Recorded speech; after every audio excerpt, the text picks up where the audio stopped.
Here's Rineman in the Morning, on demand from 102.1 and 105.3, The Shark. In the spring of 1986, my family had just moved to Seacoast, New Hampshire. One of the first places we went was to Chuck E. Cheese in Newington. And if you went into the showroom where they had the robotic animals that played all the instruments and did concerts and things like that, one of the bands was the Beach Bowsers. It was a bunch of dogs, and they all had Hawaiian shirts, and they sang this music, and it was the first time I had ever heard rock and roll music. And I said, oh my God, these dogs are amazing. And my dad said, well, John, they're more of a cover band, actually. And the very next morning, I woke up, and my dad had made me like a 60-minute mixtape of the Beach Boys. And that's how they became my favorite band. They've been my favorite band nearly all my life. I've seen them so many times I can't even count it. So many important things have happened in my life because of the Beach Boys, and I might say they're maybe the most influential thing that I really love. So when Rineman in the Morning started, and I was thinking, who do I want to have on? Got to have one of the Beach Boys, and it just so happened Mike Love is coming through town. So here's our conversation. Well, this is incredibly exciting. My guest today is a rock and roll Hall of Famer and the lead singer of my favorite band. Please welcome to Rineman in the Morning from the Beach Boys, Mike Love. Mr. Love, how are you, sir? Good morning, John, and happy to be on your program. This is just such a thrill. I don't care. I'm going to fan out about this. And I'll start by saying the Beach Boys have always been immensely popular here in New England. Why do you think a band from California has such a strong connection with a place where it's winter like 5 months out of the year? I don't know. Maybe they're looking for sunshine. Could be. Do you have maybe they're fantasizing about going on a surfing safari or something, Yeah, I know. What are some of your favorite memories about performing here in New England with the Beach Boys?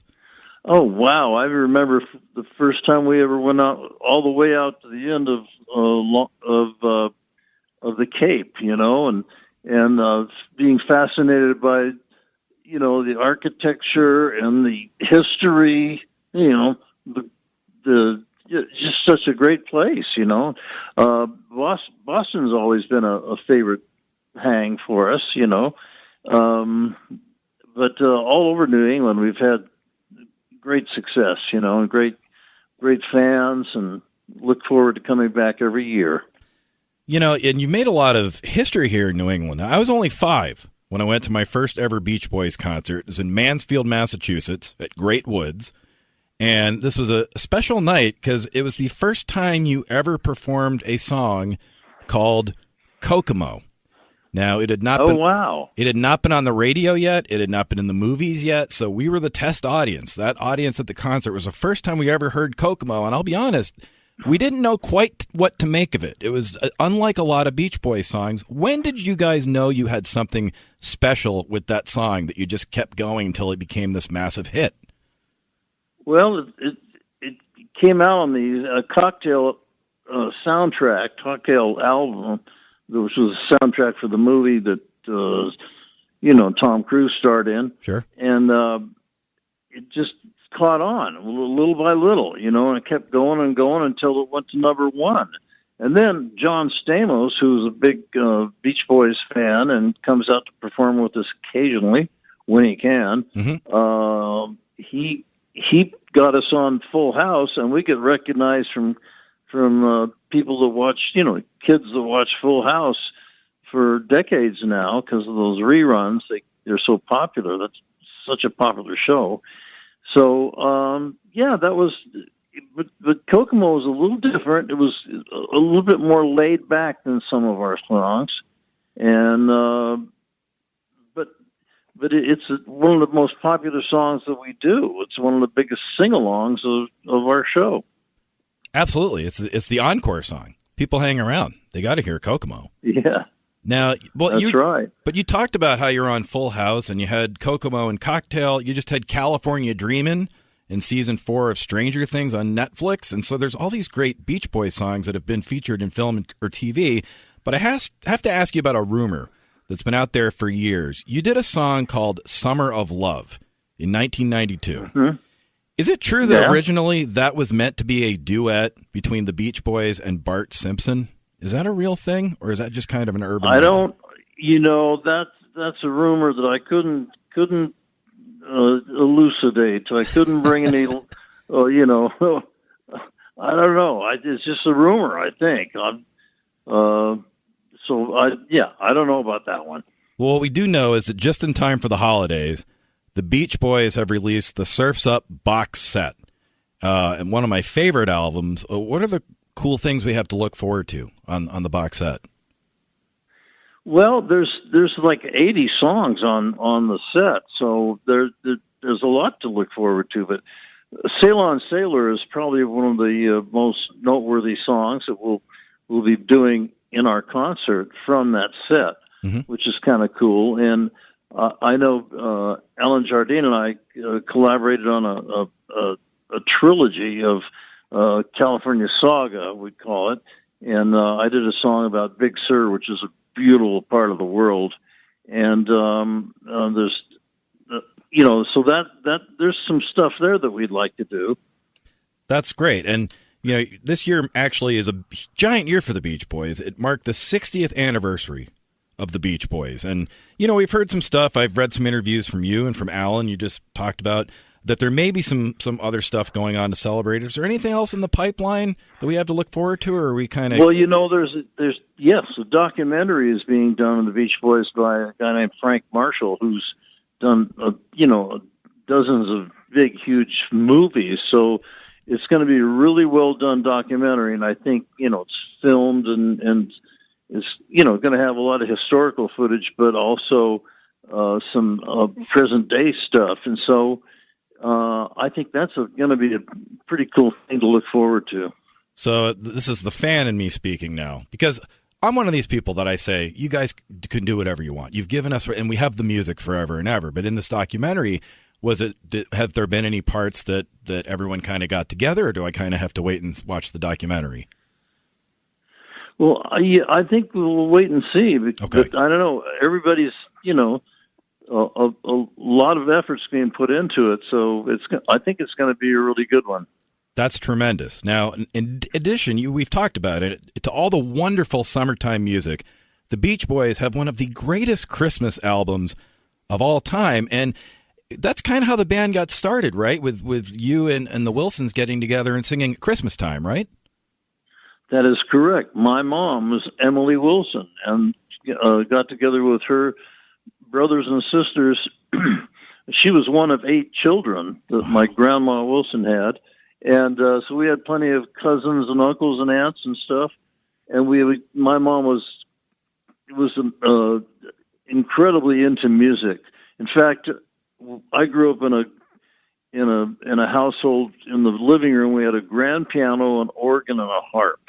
I have 2 sisters that play the harp. Yeah. One of them played on a couple of our earlier records. Maureen, right? Anyway, Maureen Love played on Catch a Wave. Yeah, of course. Maureen Love, that's correct.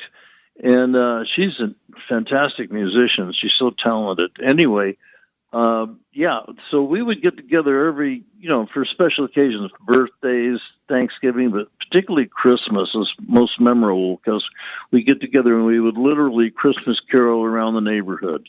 The whole, multiple generations. And then after that, we'd come back and have a big feast and a ping pong table laden with all kinds of goodies. And then we would peel off and do our own music. Brian and I would go and see if we could get somebody to sing some doo-wop with us, or some Everly Brothers, or once in a while we did a couple of Four Freshmen songs. And so, it was just a very musical household and a very special time of year, Christmas. Do you still keep in touch with Brian? Do you still send each other Christmas cards? Like, when's the last time you guys? From time to time we'll see each other and stuff. But he's been doing his own thing, and so have we. Mm-hmm. And so between Brian and I, we were so close as kids and stuff, and we wrote all these great songs together, and so there's a lot of love there. I have a couple questions from listeners because, like I said, up here, everyone loves you guys. John from Northampton wants to know, what's the first car you bought when the Beach Boys made it big? Jaguar. Yeah. Jaguar sedan. Jaguar sedan. It was, and it was pretty. It was pretty neat because I actually had the right front seat taken out, and we made it into a bed so that I had a friend of mine driving me, and we went out and we would drive from California to New Mexico and or Arizona or all over the place. We would do these little concerts for DJs at the radio stations around, so they would make a couple of bucks, and they would play our music, night after night, day after day, So we really got established by going out and doing those little hops at the armories and the the little venues before we got into really bigger venues, up as big as stadiums and stuff. I remember we did a stadium in Hartford, Connecticut, way back in like 1964. Yeah. So that was, we experienced a lot of success early on, in the first song, which was a national hit, was Surfing Safari. That's 62, 63 Surfing USA. And then we had Help Me Rhonda, I Get Around, Fun, Fun, Fun, California Girls. Good Vibrations was the biggest hit of the 60s, equaled only by Kokomo in 1988. And you mentioned Maureen earlier, so Nancy from Beverly asked a question that kind of ties into that. In addition to singing, are there any instruments that you, Mike Love, have played that we may not know about? Because you're usually out front leading the show. Well, yeah, I played saxophone on Shutdown, that little two-note instrumental, and that was fun.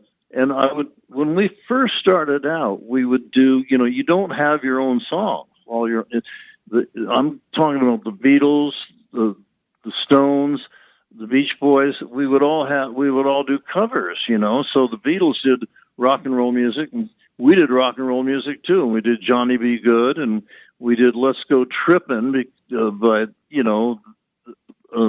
Dick Dale.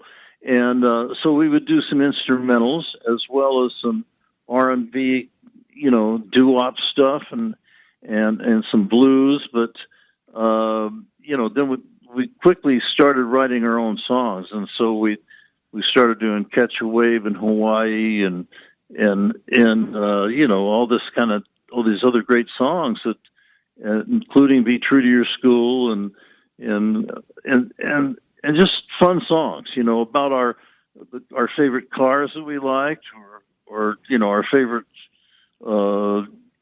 sport, which was surfing, and sure, So it was just, we took our Southern California environment and created a whole body of music having to do with that subject matter. I remember that there's that iconic clip from Ed Sullivan where you're playing Good Vibrations, and I feel for you because you're playing the theremin, and that looks like such a tricky instrument to play. You nail every note, but I can see you peeking down because was that a hard instrument to play on the fly? It was very tricky to play. Oh yeah, it's easy to make a mistake. You go sharp or flat or whatever, but so it was a tricky one to do, but now it's in the computer now, so there are no mistakes anymore. Right. Yeah, it's a good point.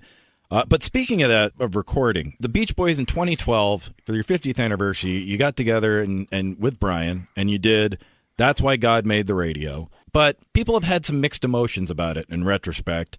If you could do it over, if you got together with Brian and said, hey, let's make something new, is there anything you might do a little bit differently that you think it could make it land so that you walk away and say, yeah, we really did it with this one? Well, the get together with Brian, that was the problem, because we were told by the producer of the album that he and I could get together and write some songs, but it was disallowed. It never happened. It was so I was,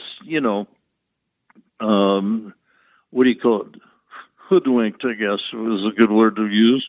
And it didn't happen the way it should have or could have, and that's a drag. That was too bad, because Brian and I together without any other distractions, we've always been able to do really great great stuff together.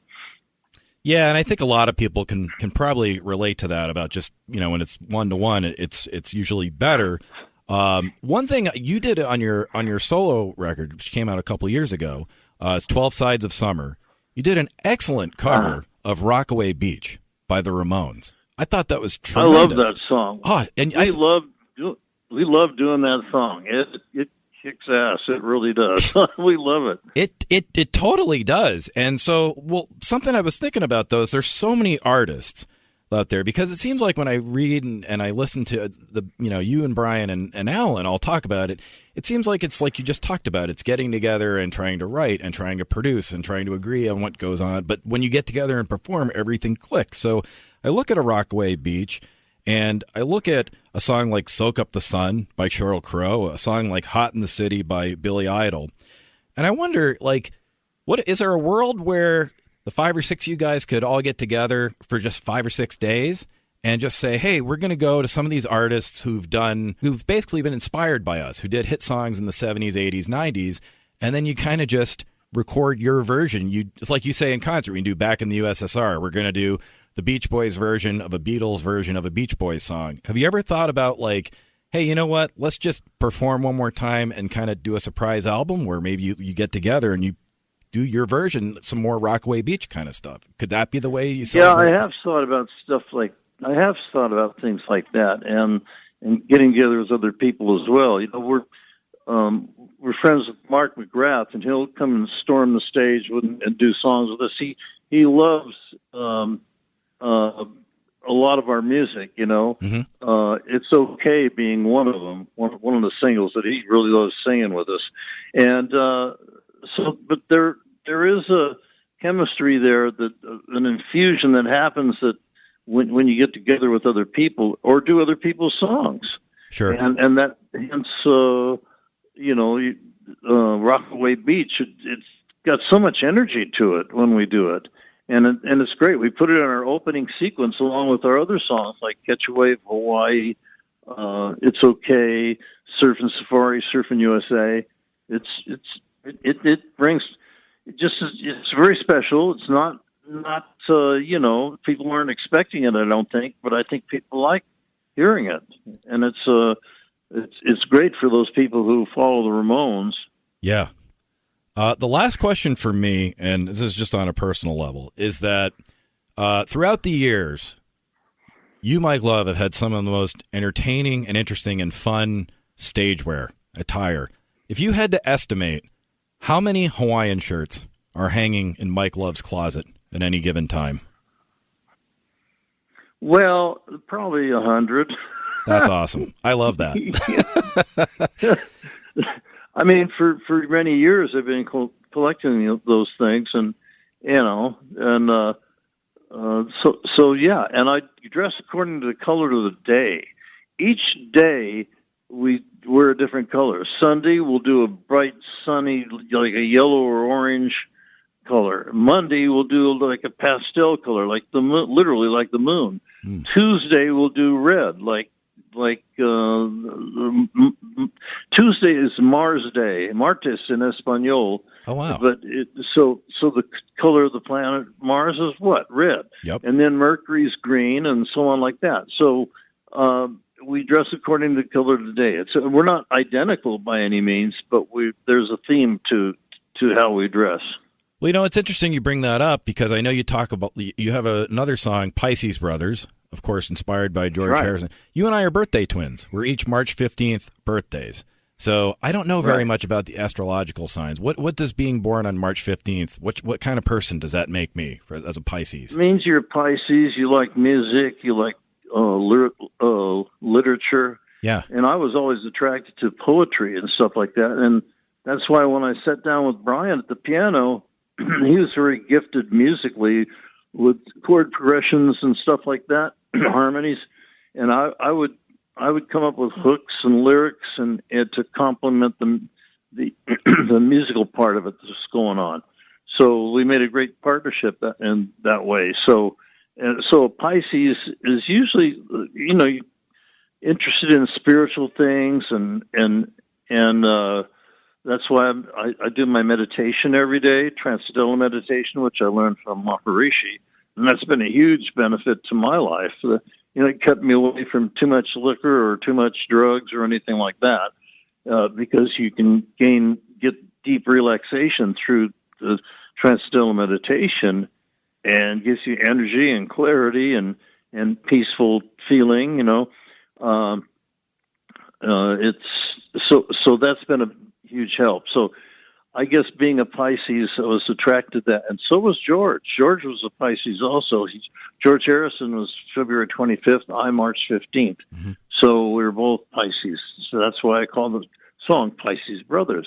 So you just heard Mike Love talk about how Christmas and the holidays were very, pun intended, instrumental in the formation of the Beach Boys. So in that spirit, if you're in the holiday mindset, maybe you're getting ready for next Thanksgiving, maybe you're hosting, this is going to come in very handy for you. I was very lucky to speak with Nicole Johnson from the one and only Butterball Turkey Hotline, and we had a really fun talk. I learned a lot. Take a listen.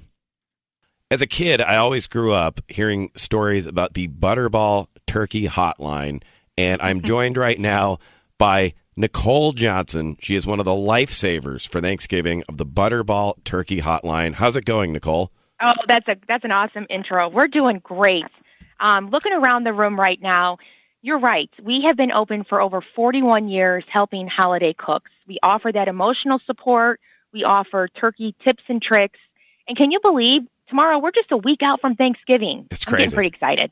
Yeah, it really is. How long have you been working for the Butterball Turkey Hotline? Oh, I'm so glad you asked. I've actually been on the talk line for 21 years. Wow. Yeah, and you can imagine over the years I've heard a lot. I've heard the caller, they're very stressed. We've heard the husband and wife that have put us on speakerphone. We've heard the multitasking mom and dad, and I get it. I have 4 little Butterballs at home. Time is precious, but you get a little stressed over Thanksgiving. Turkey's not something that we do every single day. So you just give us a call. You can email, chat, text, and we're just going to help you out really in any way we can. It takes so much pressure to do this. Like, what made you want to help people with their, oven misadventures? Well, what's pretty cool about the team of folks that work here, there's over 50 of us. Oh, wow. And this is a seasonal position for us. The talk line is open all of November and December. Mm-hmm. Outside the talk line, majority of us hold 9-to-5 jobs, if you will. And that ranges, we have a lot of registered dietitians in the clinical setting. We have a lot of chefs. We have a lot of culinary instructors. So we all love food, and we all love, helping the holiday cook, too. Now, when you say you all have other jobs, is this so the Butterball Hotline, is it kind of like the CIA? Do your neighbors, do people know you work for Butterball, or do you have to keep that under the rug? What's the deal with that, Nicole? No, all my friends and family know I've been here ever since I got out of college. So like I said, 21 years. But what's really funny is that everybody knows I work here. It's not a secret. But yet they all ask, Nicole, we know you work for Butterball. We know you've been there forever. You don't really work on Thanksgiving Day, right? Well, of course we do. We all do. We all devote our Thanksgiving Day. We all do an 8, 9, maybe even a 10-hour shift. Wow. We're open from 6 a.m. to 6 p.m. Central. We're in Chicago. And we do. We all work, kind of a crazy shift on Thanksgiving Day. There's always a way to reach us on the phones, but we've added a callback feature. You can enter your phone number, and rather than waiting for us, we'll call you back when it's your place in line. Oh, wow. That's great. Well, let me ask you, I'll get right to the one everyone wants to know. What are some of the most common questions you get from people on Thanksgiving? Yes. Number one question every year is, how do I thaw my turkey? So we've actually declared tomorrow, the 17th, as National Thaw Your Turkey Day. People don't realize it takes 24 hours for every 4 pounds of turkey meat to thaw in the refrigerator. So with that said, take your turkey out, leave the wrapper on, put it in the refrigerator, and let it begin to thaw, right? Now, if you don't have refrigeration space, or if you're a last-minute shopper and you don't have time to thaw in the refrigerator, opt for the cold water bath method. Yep. Still safe, still acceptable, but it's much faster. It's a half hour per pound. So two safe ways to thaw. But thawing is definitely our number one question. Another really common question we get is, how do I know when my turkey's done? So if you don't have one already, you need to purchase a meat thermometer. Truly your best friend on Thanksgiving Day. It's going to register 180 in the thigh and 170 in the breast. and then you'll know your turkey's done. What are some of the most bizarre questions you've gotten about cooking Well, a turkey? we definitely have a lot of really cute callers over the years. One that always stands out that I love to share is one of the first years I was talking. It was a younger sounding guy on the other line, and he was kind of whispering. I kept on saying, "Sir, can you speak up? I can't hear you." And come to find out, he was going to propose to his girlfriend on Thanksgiving Day. Yep, he had the ring, and he thought he was going to be really cute. He put the diamond ring in the center of the stuffing, which was inside the cavity of the turkey. Oh no! So his question wasn't how he was going to propose or anything. It was how they were going to find the ring after they carved the turkey. So that was really cute. But back, he did call back, and she said yes. So it was a cute ending, really cute ending. But over the last couple years, because of COVID, we've seen a lot more first-time cooks, a lot more smaller gatherings, a lot more Friendsgivings are certainly popular. And you're right, people can be very stressed over the holiday. So we've actually created, I don't know if you've had a chance yet to hop on the Butterball.com website, but we've created a cute little comfort calendar. Yep. You can download it and print it free of charge. And it's 24 days of expert advice and emotional support for an amazing Thanksgiving. And I'm looking at today, in fact, and it's reminding our cooks to go ahead and make your menu. Prepare in advance if you can. Make your guest list in advance. Tomorrow, of course, is National Thaw Your Turkey Day, reminding folks to thaw their turkey. So it's just a cute little way to kind of keep us organized and give us a little emotional support. All right. Now, just for everyone out there, some people are vegan. Does Butterball offer any help with tofurkeys, shall we say? Not to my knowledge, but if you hop on the Butterball.com website, I know we do have some really fun recipes on there that really, can accommodate all sorts of dietary needs. And we also talk about the leftover turkey quite a bit, and there's a lot of fun recipes on there. One of my little Butterballs is quite a picky eater for his mom, and I think sometimes just getting the kids sort of incorporated and kind of letting them help a bit, right, for prepping some of the meal is kind of fun. But yeah, check out the Butterball.com website. Some good recipes on there. Now, I usually spend Thanksgiving in New Hampshire. That's where I grew up, and I like to play a fun game every Thanksgiving. Were those fireworks or someone deep frying their turkey whenever I hear a large explosion? Oh, no. So let me ask you, this may be a tough question, but deep frying the turkey, do you recommend people try deep frying the turkey, or should we just keep our eyebrows? What do you think? Well, no, that's a great question.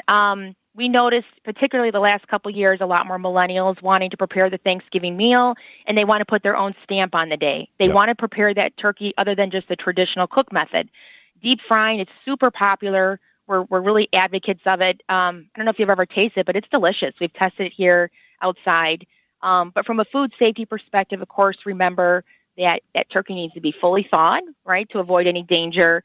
That oil is so very hot in order to produce that delicious turkey. But whether it's deep frying, whether it's the traditional cook method in the oven, an oven cooking bag, the outdoor grill, you name it, we have the instruction for it. There's a lot more, there's many more ways than just a traditional oven to prepare your turkey. That is the question, right? Mm-hmm. I think it really depends on how you were raised, personal preference. I know my mom has always stuffed the turkey. In fact, she's also incorporated, unbeknownst to me for many years, the giblets of the turkey. She has incorporated those. She chops them up very finely after simmering them in a little bit of salt water and uses them in her stuffing. And she's certain that's what it gives it its delicious flavor. Do you stuff your turkey yourself, or is it unstuffed? I think usually stuffed. That's usually the way my family's done it. But my mom's a wonderful cook, so she knows what she's doing. My sister's a very good cook. She knows what she's doing. I'm the one that I'd be calling you guys and saying, do you have any pizza tips? Well, yeah, to answer your question, if you do decide to stuff your turkey, that's great. You just want to remember to increase your cook time a bit. For example, a 15-pound unstuffed turkey is about 3 to 3.5 hours to cook, whereas if it were stuffed, it's more 4 to 4.5 hours. Gotcha. So just a little bit more cook time when it's stuffed turkey. I just have a few kind of weird questions for you, and then just if you help me out and be pun intended game. I see a lot of people, they take pictures They cook their turkey so it looks like it has tan lines from a bikini. Now, Nicole, do you consider that funny or inhumane? I think it's pretty cute. In fact, I will tell you, you can text us your turkey question and include a picture, and we've gotten a couple pictures of that bikini turkey before. I've seen that. I think it's pretty cute. Oh, people are sending you turkey pictures, huh? Chick pics. Oh, they Interesting. do. Yeah, 844-877-3456. You can include a picture when you text us. Yeah, just everyone out there, no dirty pictures of your giblets. All right, we're keeping us mature here. This may be hard to answer, but Nicole, are all turkeys named Tom, or just most of them? You know what? I don't know. I think that the male turkeys are referred to as Toms, and the hens maybe something else. Interesting. And it's their own identity. They can be who they want. Now, this is a little bit personal here, but about 15 years ago, Nicole, a turkey came and it pecked a bunch of dents into the side of my car. It cost me about $500 on the trade-in. Any chance we can track that turkey down and, teach him a lesson? I'm not a car expert, so that I'm afraid I can't help you on. Okay. Well, you're the best turkey person I know, so I figured it was worth a shot. Is there anything else you'd like listeners to know before we go here, Nicole? Yeah, I'd love for them to remember that we're here the weekend before Thanksgiving. We're here all Thanksgiving week. And like we said, we're here on Thanksgiving Day, working 6 to 6 Central Time. You can email, chat, text. You can give us a phone call. And, of course, we're all over social media. We're on the Alexa skill set, right? Oh, wow. You can be hands-free, stuff in your turkey, and say, Alexa, how do I thaw my 20-pound turkey? That's and she'll amazing. give you that advice. Yep, right in your very own kitchen. And you guys are still there on Christmas, too, right? Christmas Eve is our last day. Yes. Christmas Eve. A lot of Eve. folks will cook turkey. Yes, Christmas Eve. That's right.